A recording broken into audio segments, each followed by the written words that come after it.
This fucking kid just sniffing everything. 行かない。ここら辺にも新しい匂いを見つけました。3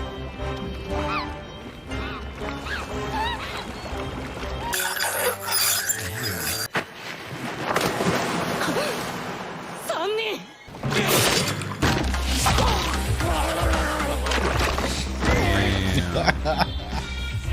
I think she just kicks everything. Yep.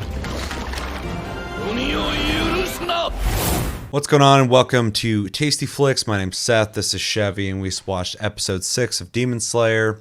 Quick recap. Tanjiro has been sent on his first mission to find out where people have been disappearing in a town.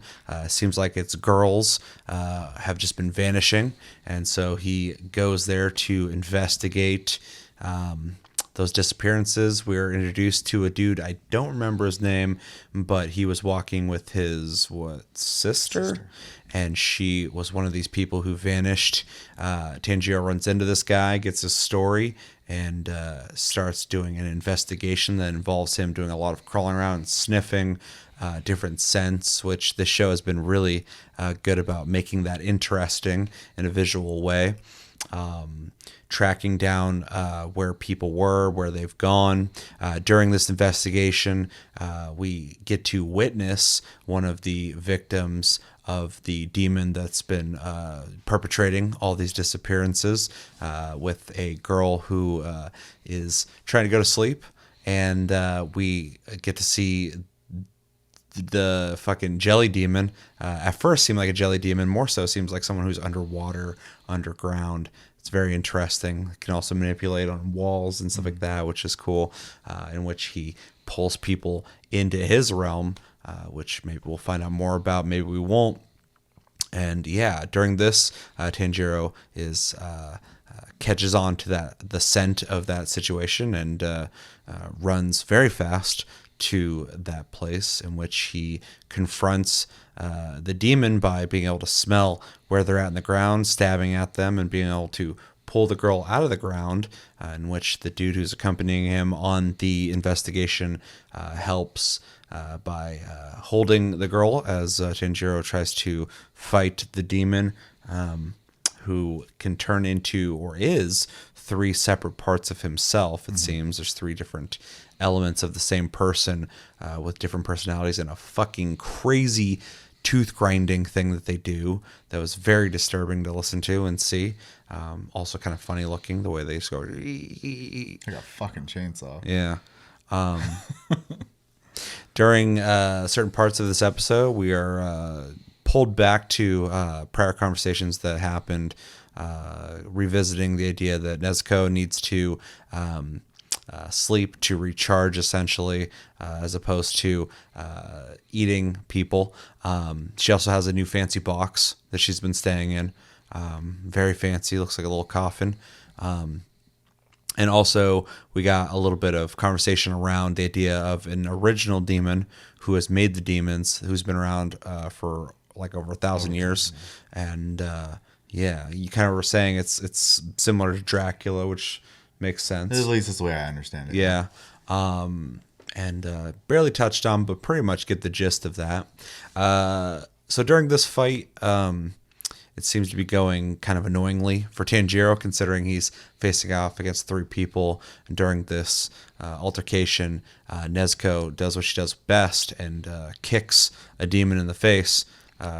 Making his head fucking spin. Making his head spin. She comes out to join the fight.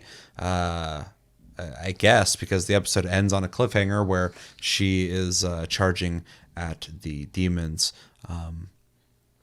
Yeah. We're also given a scene where Mr. Urokodaki says that while Tanjiro was gone, he did some hypnosis on Nezuko while she was sleeping, essentially programming her to attack all demons and protect all humans. So kind of reinforcing that she already is different from other demons, and kind of playing into that further of using that to their advantage, because obviously demons have some pretty crazy abilities, and her legs can do a lot of damage, considering in the last episode she's kicked a fucking door open as a way to open it, which is I funny. think it's a good display of like demon strength. Yeah, for sure. Well, and her speed too, and stuff like that.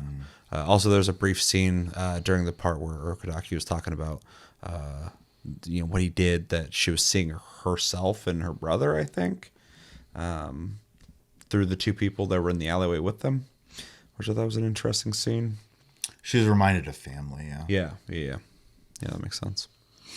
So yeah, good episode. Definitely feels like less of a main story build-up episode and more of a this is a day in the life of. Tanjiro's put it on in an assignment. We're getting tidbits of having to figure out the mystery, but also having to figure out essentially the boss fight that this demon fight is. That can go underground, almost like he's underwater, and become three parts of himself. You got more of a sophisticated, cocky version of himself, a more irate version, and the third one I can't really ping because they're just sitting there doing the tooth thing, grinding thing, which was wild. And then we're getting a fight scene while getting some exposition, which is cool. The fight scene's cool. Not as cool as ones we've seen in the past, but because this episode does end on a cliffhanger, I do think there's more to be seen, hopefully. I also am stoked to see that not only is Tanjiro taking Nezuko everywhere with him, but that she is also joining in on situations like this so that he has essentially backup. It's also interesting to see the reaction of the normal demon doing normal demon shit, seeing a demon working with a swordsman. He's just baffled by it. And I think it's funny too that he's like, I don't understand. Yeah. I guess I don't. I just don't get it. And like he's just like, I gotta fucking sort the situation out. Also, an interesting point too that he's after girls of a certain age, which is a little creepy. But it seemed like he was frustrated by the idea of the girl getting older. Yeah, in his opinion, the meat was spoiling after they turned 16. Yeah, which is kind of a creepy thing, but adds to the whole he's a fucking demon who devours people. This is gonna be a weird comparison because we're talking about people, obviously, but like lamb to sheep. Yeah. So. Yeah. Except for people take a lot longer to age, so it's just funny how even by the minute he's getting weird about it. Well, that part of his personality, yeah. And then also, we'll see how the resolution is, how it all ends. But we have a point in this episode where the guy who's looking for a sister, and the whole time I'm thinking like, does he want to really find out what happened to his sister? Because if she's gone like everybody else, she probably got eaten unless he's keeping them somewhere, but I doubt that. But then we have a scene where he shows that he's keeping like hair accessories. Yeah, accessories of all of his victims, and it seems as though her bow's in there. So we're given that info that as of right now, we have to assume she's been devoured by him, which is pretty shitty. So. Yeah, honestly, as we're talking, because what we're doing is we're watching these episodes and reviewing them like right after. I just want to watch the next episode, honestly. So that's what I have to say on it. I'll have more to say on the next episode, or our next review, once I get more of an end result to this arc. But it's an interesting episode in the sense of seeing how Tanjiro's investigating the whole situation. It's pretty cool. Yeah.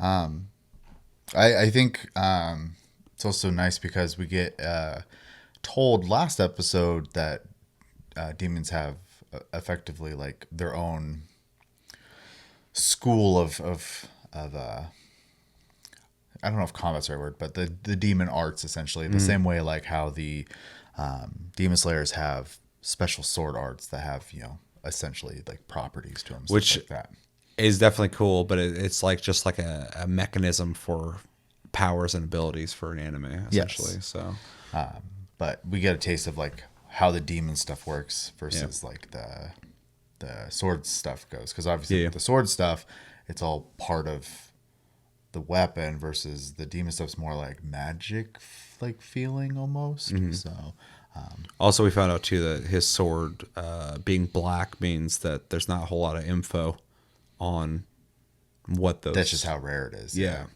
And so and the people who have had it in the past didn't last very long. Yeah. So So that'll be interesting.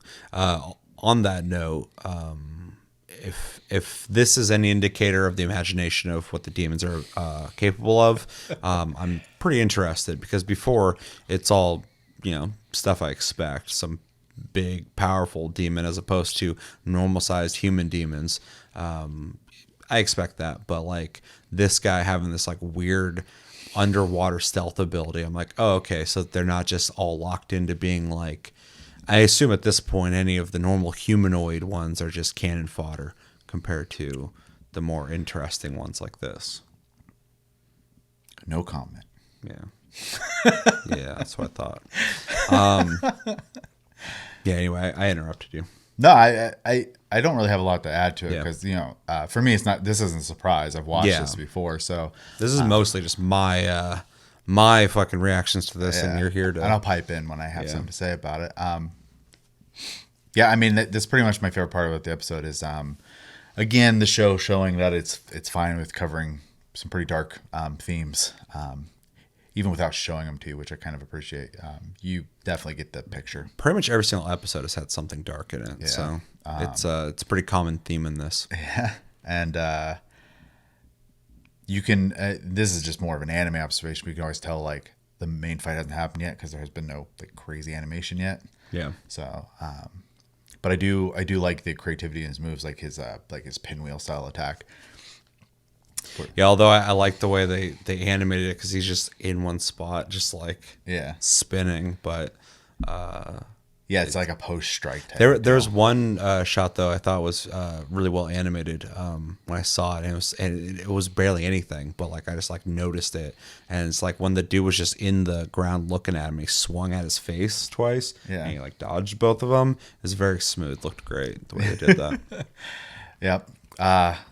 They definitely save it, which I actually appreciate because it makes it more fun when it happens. Which is funny because that was like a millisecond of animation, but like I was impressed by it. I was like, oh, it's cool looking. Well, even like to go back when he was doing his training, and there was like effectively the one shot of him going through the bamboo. Like they didn't have to go that hard there; they just did. Like so, the studio is really fun that way. So Yeah. Yeah, I mean, every episode there's at least one part that I like. I really appreciate the animation, so which is nice because this is just like an episode based show, so it's not like you watch like an anime movie and they really always go fucking nuts with it. Yeah. But this show has a lot of like movie-esque animation So sprinkled in. You can imagine what the movies probably look like. Yeah. because they do movies too. So Yeah, definitely would like to see those. All right, anything else? No. All right, overall good episode. Can't wait to see episode 7 to see where this goes. Let us know in the comments what you guys think of episode 6. And yeah, my name's Seth. This has been Chevy. And until episode 7 or any other review we got coming up soon, see you later.